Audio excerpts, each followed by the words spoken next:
അമേരിക്കയുടെ വ്യാപാര നയങ്ങളെ വെല്ലുവിളിച്ച് ചൈനയുടെ കയറ്റുമതി കുതിച്ചുവരുന്നു.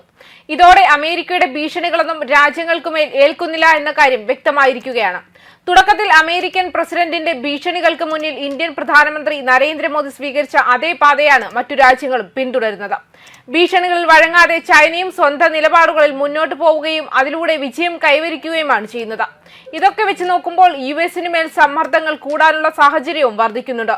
മാത്രമല്ല, കഴിഞ്ഞ 5 മാസമായി അമേരിക്ക ഏർപ്പെടുത്തിയ ഉയർന്ന ഇറക്കുമതി തീരുവകളെ അതിജീവിച്ചാണ് ചൈനയുടെ മുന്നേറ്റം. ഈ വർഷം രാജ്യം $1.2 ട്രില്യൺ റെക്കോർഡ് വ്യാപാര മിച്ചം നേടുമെന്നാണ് സൂചനകൾ.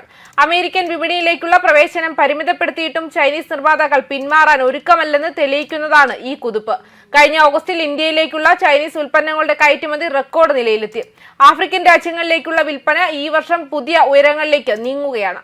തെക്കുകിഴക്കൻ ഏഷ്യൻ രാജ്യങ്ങളിലേക്കുള്ള ചൈനയുടെ കയറ്റുമതി കോവിഡ് കാലത്തെ ഏറ്റവും ഉയർന്ന നിലയെയും മറികടന്നു. ഈ വ്യാപാര കുതിപ്പ് വിദേശ രാജ്യങ്ങളിൽ ആശങ്കകൾക്ക് വഴിവെച്ചിരിക്കുകയാണ്. തങ്ങളുടെ ആഭ്യന്തര വ്യവസായങ്ങൾക്കുണ്ടാകാവുന്ന നഷ്ടം പരിഗണിക്കുന്നതോടൊപ്പം ചൈനയെ പിണക്കാതെ ഈ പ്രതിസന്ധി എങ്ങനെ കൈകാര്യം ചെയ്യുമെന്നുള്ള ആലോചനയിലാണ് പല സർക്കാരുകളും. ഈ വർഷം മെക്സിക്കോ മാത്രമാണ് ചൈനീസ് ഉൽപ്പന്നങ്ങൾക്കെതിരെ പരസ്യമായി രംഗത്തു വന്നത്. കാറുകൾ, വാഹന ഭാഗങ്ങൾ, സ്റ്റീൽ എന്നിവ ഉൾപ്പെടെയുള്ള ചൈനീസ് ഉൽപ്പന്നങ്ങൾക്ക് 50% വരെ താരിഫ് ഏർപ്പെടുത്താൻ മെക്സിക്കോ ഒരുങ്ങുന്നുണ്ട്. മറ്റു രാജ്യങ്ങളിലും സമാനമായ നടപടികൾക്കുള്ള സമ്മർദ്ദം വർദ്ധിച്ചു വരികയാണ്. ചൈനയും വിയറ്റ്നാമും ഉൾപ്പെടെയുള്ള രാജ്യങ്ങളിൽ നിന്നുള്ള ചരക്കുകളുടെ കുത്തൊഴുക്കുമായി ബന്ധപ്പെട്ട 50 പരാതികളാണ് ഇന്ത്യൻ സർക്കാരിന് ലഭിച്ചത്. ചൈനീസ് കച്ചവടക്കാർക്ക് 80 സെനറിന് ജീൻസും ഷർട്ടുകളും പ്രധാന നഗരങ്ങളിലേക്ക് കയറ്റുമതി ചെയ്യാൻ പദ്ധതിയിടുന്നതിന്റെ വീഡിയോകൾ സമൂഹ മാധ്യമങ്ങളിൽ പ്രചരിച്ചതിന് പിന്നാലെ ഇന്തോനേഷ്യയുടെ വ്യാപാര മന്ത്രി ഉൽപ്പന്നങ്ങളുടെ കുത്തൊഴുക്ക് നിരീക്ഷിക്കുമെന്നും ഉറപ്പു നൽകി. എന്നാൽ ട്രംപ് ഭരണകൂടവുമായി താരിഫ് ചർച്ചകളിൽ ഏർപ്പെട്ടിരിക്കുന്ന രാജ്യങ്ങൾ ലോകത്തിലെ രണ്ടാമത്തെ വലിയ സാമ്പത്തിക ശക്തിയായ ചൈനയുമായി മറ്റൊരു വ്യാപാര യുദ്ധം തുടങ്ങാൻ വിമുഖത കാണിക്കുന്നുണ്ട്.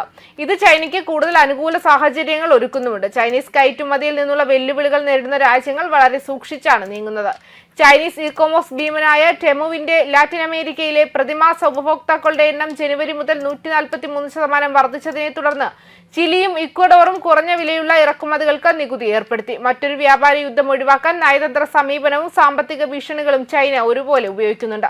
ഈ മാസം ബ്രിക്സ് രാജ്യങ്ങളെ അഭിസംബോധന ചെയ്ത ഷീ ജിൻപിങ് ഒരുമിച്ച് നിൽക്കാൻ ആഹ്വാനം ചെയ്തിരുന്നു.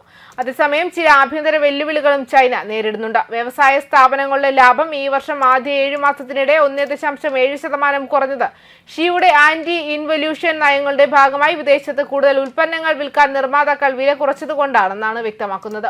അതേസമയം വാഷിംഗ്ടണും ബീജിംഗും തമ്മിലുള്ള വിവിധ അഭിപ്രായ വ്യത്യാസങ്ങൾ പരിഹരിക്കണമെങ്കിൽ അവർ നന്നായി ആശയവിനിമയം നടത്തേണ്ടതുണ്ട്. അവർ സംസാരിച്ചില്ലെങ്കിൽ അത് അപകടകരമായിരിക്കുമെന്നും ചൊവ്വാഴ്ച ചൈനയിലേക്കുള്ള അപൂർവ കോൺഗ്രസ് സന്ദർശനത്തിനിടെ ഒരു US നിയമസഭാംഗം വ്യക്തമാക്കി. 2019 ശേഷം ചൈന സന്ദർശിക്കുന്ന ഹൗസ് നിയമസഭാംഗങ്ങളുടെ ആദ്യ സംഘമാണിത്. 2023 US സെനറ്റർമാരുടെ ഒരു സംഘം ബീജിംഗ് സന്ദർശിച്ചിരുന്നു. വ്യാപാരം, സാങ്കേതികവിദ്യ, മിഡിൽ ഈസ്റ്റിലെയും ഉക്രൈനിലെയും യുദ്ധങ്ങൾ എന്നിവയെ ചൊല്ലി അമേരിക്കയും ചൈനയും തമ്മിലുള്ള സംഘർഷങ്ങൾക്കിടയിലാണ് അവരുടെ യാത്ര. ചൈനീസ് ഉദ്യോഗസ്ഥരുമായി ശക്തവും വളരെ സഹായകരവുമായ കൂടിക്കാഴ്ചകൾ നടത്തിയതായും ലോകത്തിലെ ഏറ്റവും ശക്തമായ 2 രാജ്യങ്ങൾ തമ്മിലുള്ള ആശയവിനിമയ മാർഗങ്ങൾ വീണ്ടും തുറക്കുക എന്നതായിരുന്നു യാത്രയുടെ ലക്ഷ്യമെന്നും ഉഭയകക്ഷി പ്രതിനിധി സംഘത്തിന്റെ നേതാവായ പ്രതിനിധി ആദം സ്മിത്ത് ഡിവാഷ് പറഞ്ഞു. വരും പതിറ്റാണ്ടുകളിൽ ലോകം എങ്ങനെയായിരിക്കുമെന്ന് കണക്കിലെടുക്കുമ്പോൾ ഞങ്ങളുടെ ബന്ധം ഏറ്റവും അനന്തരഫലമായ ബന്ധമായിരിക്കുമെന്നും ബീജിംഗിലെ US എംബസിയിൽ മാധ്യമപ്രവർത്തകരോട് സ്മിത്ത് വ്യക്തമാക്കി. ന്യൂസ് ഡെസ്ക് കർമ്മ ന്യൂസ്.